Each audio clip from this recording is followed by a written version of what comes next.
Okay, welcome back everyone. So, as you can see, today's video will take place on my computer, and today I just prepared like a series of interesting coding projects that I've worked on, and I want to show you how I code up some of them.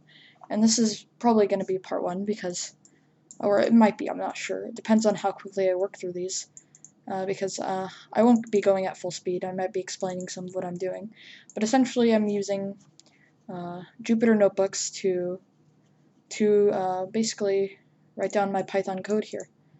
So I can actually show you some of my other programs here. So, well, cool programs. I didn't know what else to list it as. We have while loops and break statements, variables. Obviously, these are just beginner things. We have algebra and linear algebra and Python test, Boolean syntax, calculus, dictionaries, functions, if-else statements, intro for loops. Yeah, this is just generally cool and interesting things. Yeah, I basically just started coding, and I wanted to show you where I am right now. So here I imported some things. Firstly, I installed SymPy. I will need it for some of what I'm doing here. I've installed the math import, which just gives me more flexibility with my operations. I've imported NumPy as NP. I've imported random. You'll see what that means. I've imported SymPy as sim, and I've imported SymPy as SP. Okay, let's get started then. Let me make sure to actually run all of these. So just gonna run that. Okay. So rock, paper, scissors game to start off. And this is AI versus AI. So we're gonna start off by naming two variables. Player1 equals and this is where the random import comes in. So that's just going to be random dot rand integer from 1 through 3. Okay, and this just randomly selects a number from 1 through 3, from 1 to 3. All right, basic stuff. And then we want the variable player2 to have just the same thing, but obviously it's going to be directed towards a different user, or variable in this case, not the user. Okay, so now, and this code is going to be fairly lengthy. So now, let's start off with some if-else statements. So let's say if, okay, so let's say if let's say player, we're going to start off with player1. Player1 equals, so equals, so this is going to generate first, it's going to generate some random number. If you run this program, and I want this, and basically if this is equal to, let's say 1, then we want to print out, say player1 chooses rock. Okay. Okay, and okay. And let's write elif. This is just basically another if statement. Elif player1 equals 2. We want to print player1 chooses, say, paper. And the reason I'm going in this order is because, well, obviously when we say rock, paper, scissors, we go from rock, paper, and then to scissors. And then finally, else, since the only other option is that player1 equals 3, else just print player1 chooses scissors.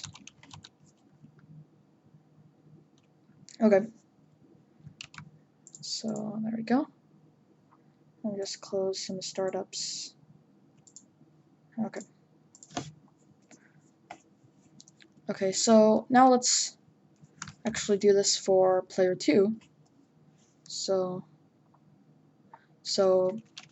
let's go. We're just having lots of if statements, else statements, things like that. Okay. And let's say we just want some like a space between these, maybe, oops, maybe 2 spaces. Okay, so let's go. If, oops, we don't want to set here. I mean a list. If player 1 player 2 equals 1. Actually, we can just, we don't even have to write this out. We can just do some copy and pasting here. Okay, nice. Okay, so if player 2, just do some editing here. Okay, player 2. Okay, simple as that. Okay, and now we've got the basics down here. Now we want a system where it tells us who wins. So it's just going to be another if statement. So if statements on if statements, I know. So, okay. Let's get started here. So if player 1 equals 1 and player 2 equals 2, right? Because if player 1 equals, I don't know why I'm saying equals twice, but basically in Python, if you have 1 equal sign, this just maps this value to this value. So you have to put this value here, so 2 equal signs. So that's the syntax. Okay, so the reason we did this is because, well, if this is 1, then the way we've done it is we've just said, well, 1 corresponds to rock, right? So, and 2 corresponds to paper. So this means that if, and we're going to start off with, let's just say player 2 wins for the first if statement here.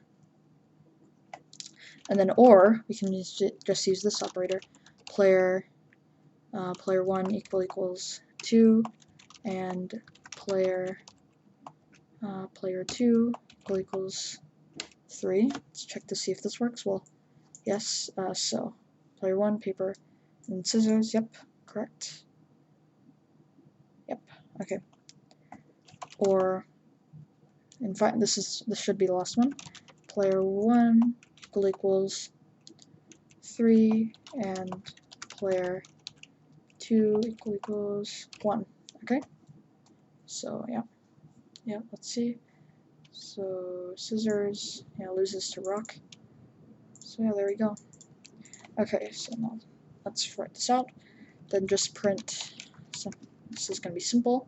Just print player 2 wins.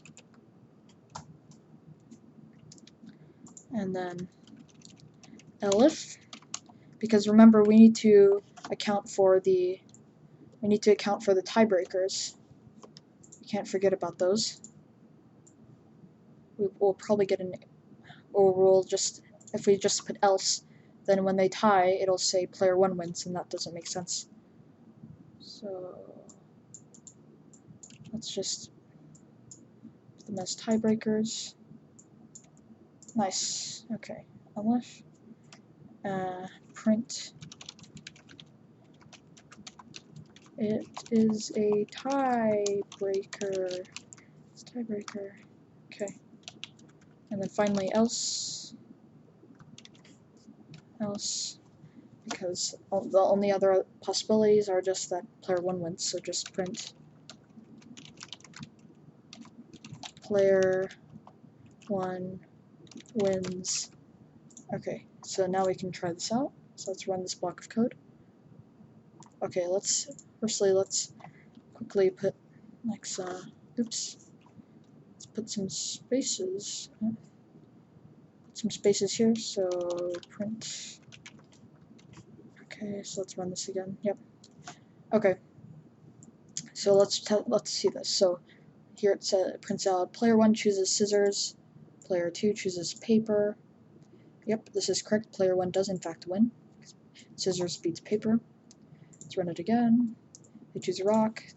They choose rock. Yep, it is a tiebreaker. And finally, player 2 chooses rock, player 1 chooses scissors, and player 2 does indeed win. So this program works, and it's pretty cool. I programmed this actually like a day ago in the morning, and it's kind of interesting how this works. I mean, it's obviously the concept is simple, but it's kind of satisfying to see a program that you programmed work. Okay, so next one. Sum of all the let's say you want to find the sum of all the numbers divisible by integers a and b on some interval. And we can just set these to be equal to like some arbitrary things, like 3 and 5 maybe. So basically, how I would do this is I would actually use a for loop. So and we want to set an initial value for total. So total equals 0, right? And for I in range, I'll just like have an input function here. So u equals, just setting some arbitrary variables, u equals, well, integer input a range here, input a lower bound here, and then v equals input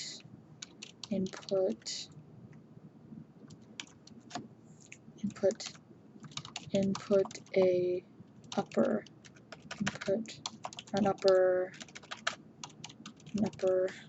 no, we can actually just call these low and up just to make things clear. And put an upper bound here. Okay. And then for I in range low and then up +1, right? Because for this function, basically for the value here, it basically subtracts 1, so we just want to put this +1 to cancel that out. Okay. So for I in range low and up +1. Yep. Okay.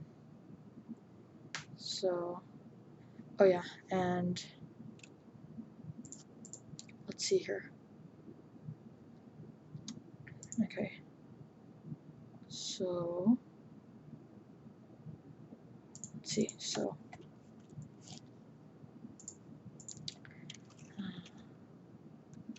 set. So we want an if statement here. So if I, and here's a new symbol here, modulo. So I'll show you what this means. So what I mean here by integers 3, and basically what I'm trying to get at is want to find the sum of all the integers that are divisible by 3 and 5. Okay, so we want to use the and function here. If I modulo 3 equals 0 and I modulo 5 equals 0 as well. Basically this means if I divide I by 3, so the range where I is in this range here, basically I want it to equal 0. And that makes sense, right? Because if it's divisible, if it's easily divisible, then this means that obviously it's this means that the remainder is 0, right? So we want to find all values of that. So we want to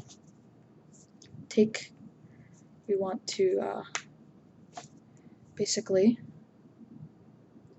take I, okay? So total equals total plus I, right? So this is our running sum here. And what we can actually simplify this as, and what this means is basically you take your I, let's say we have a value somewhere here, A, and we have to add that to total, and total gets updated, and we have our total here, new total here, and new total here, and we keep doing that, right? And by syntax, we can just simplify this as plus equals I, right? And then I plus equals 1. So that just goes on to the next number. Actually, I don't think we need that. Then we can just print total. So let's run this. So let's have like, let's see. So let's say 1 through 10. Oh, let's see. Okay, so this would mean that there are 0 things that are divisible by 0 here. So let's try to verify this. And that makes sense, right? Yeah. So let's try to find one that is actually divisible. So we know that 15 is 1, so let's just go through like 14, 15. Yep, so we get 15. And so we pretty much know that we've pretty much verified it at this point, right? We can do some arbitrarily large number, like this much, and that is our sum. Pretty cool, right? So it's literally more than 3 million. So that's pretty crazy, isn't it? Okay. So now, let's go on to the next one. So yeah, all this program did was just use the for loop. We had some, obviously, prerequisites here. So our initial value of 0 as total, otherwise the computer would not recognize total, right? And our for loop, where any arbitrary I in this range that you can input, and if our if statement here, if I modulo 3 equals 0, and this here, then we can increase our total by that increment. And then we print that at the end, right? Simple as that. Okay, now prime number on a range calculator. Okay, so let's start this up. So we can see, how do we do this? So let's think about this. So let's try starting out with 4. So for some number in range, we can actually allow to input that. So range 1 equals, we'll just call this like range sub O. So like the initial range equals, just say it's equal to, well, obviously we want an integer output, and then we want an input for the user. I go for user-friendly programs here, so that's why I'm constantly doing this extra step. We can just copy this so I can save time. Okay, final.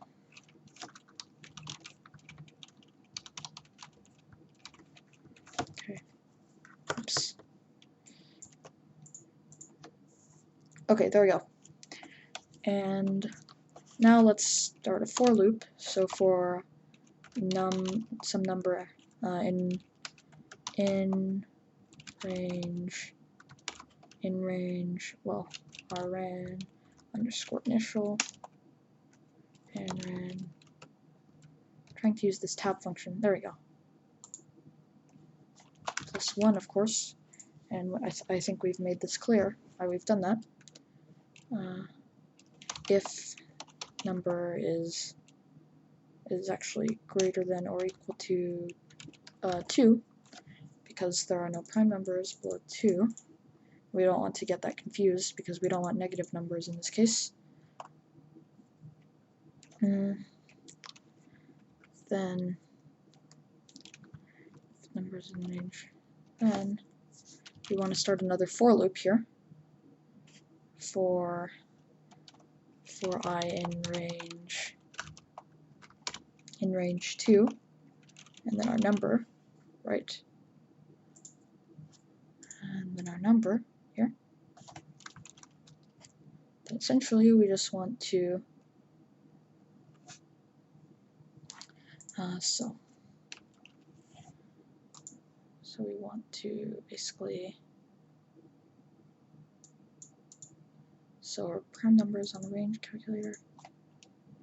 If we want another if statement here, would be quite nice. So if this number here, so if in this case I, we can just have I here. If I modulo our number, sorry, if number modulo I, okay, equals 0. Now we can just use this function here. I think it's this. 0. This means is not equal to 0.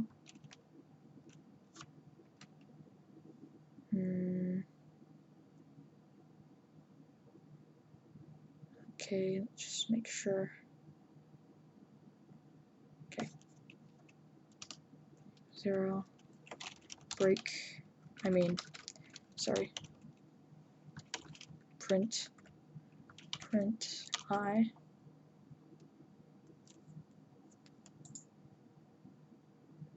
Okay.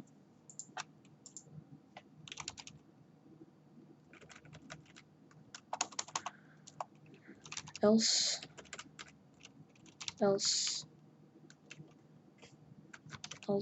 break. Here we go. Okay. We can try this out. So try for boundary here.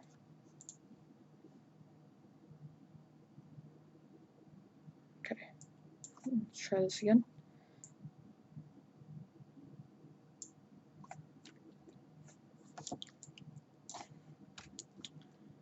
Okay. Break.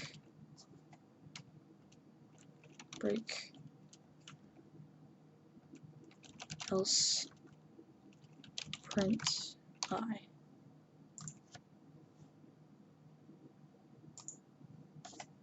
One 10.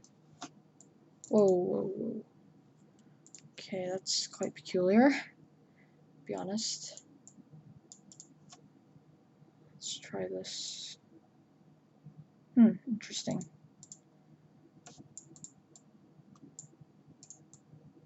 So if I modulo number, let's run this again. Oh, that's quite peculiar. As you can see, we get some peculiar syntax error here. Wonder why. Interesting. Let's see. Should be correct. Let's try this.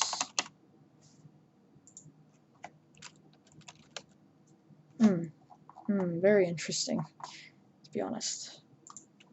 I'm just gonna go troubleshoot this. Sorry about this.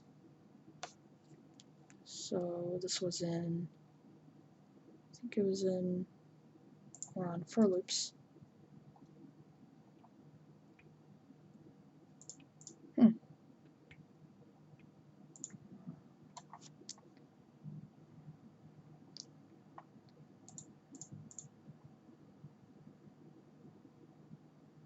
Let's see.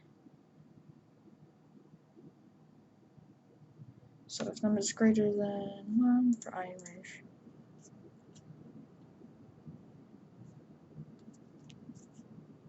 Oh, I see what happened here.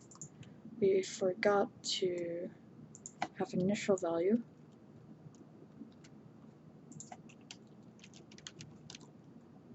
Total 2 equals 0. Okay.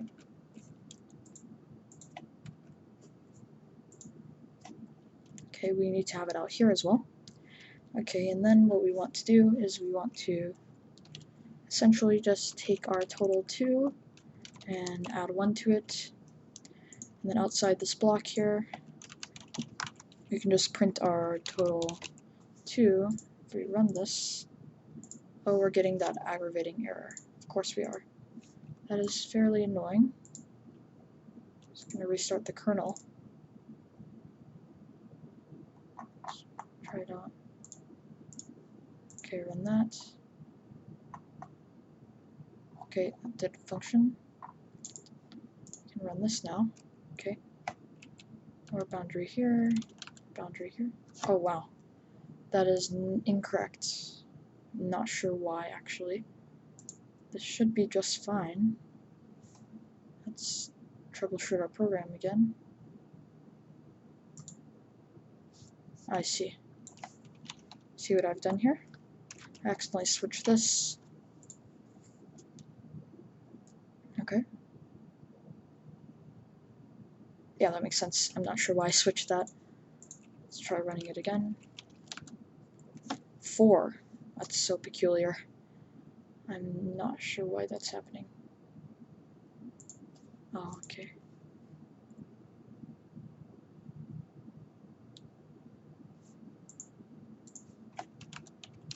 Print number.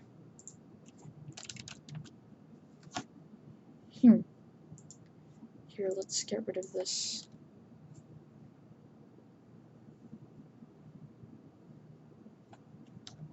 I'm actually not sure why that's happening.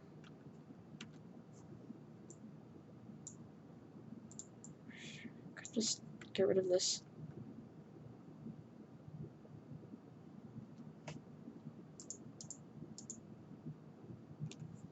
Oh, you remember when I got that 4 there? 110. Okay, here we go. We got a right answer. And actually, when I got the 4, I actually used a different version of my of this program here. Sorry, for some reason I'm not sure what I was doing there. But yeah, you print the number here in the else statement, right? And you break this, so you break this line of code if this happens, since we're looking for prime numbers, right? And essentially what I did there is I got an initial value for a total 2, set that equal to 0. And what I wanted to do there is I wanted to show you the number of prime numbers, right? So we wanted to increase our total 2 by 1, and then we'll just print out our total, and we should get 4 in our case. So if we run this, yep, we get 4. So that's the number of prime numbers between that range. So we'll just leave it at that, because I think that's a bit more satisfying. Okay, let's actually, I think I'll end out our video. For now, it's probably getting fairly long. So hopefully you enjoyed this video, and part 2 will actually come out fairly soon. Maybe tomorrow, maybe later today. It's quite late already though. So have a nice day. Hopefully you thought this coding was interesting, and goodbye.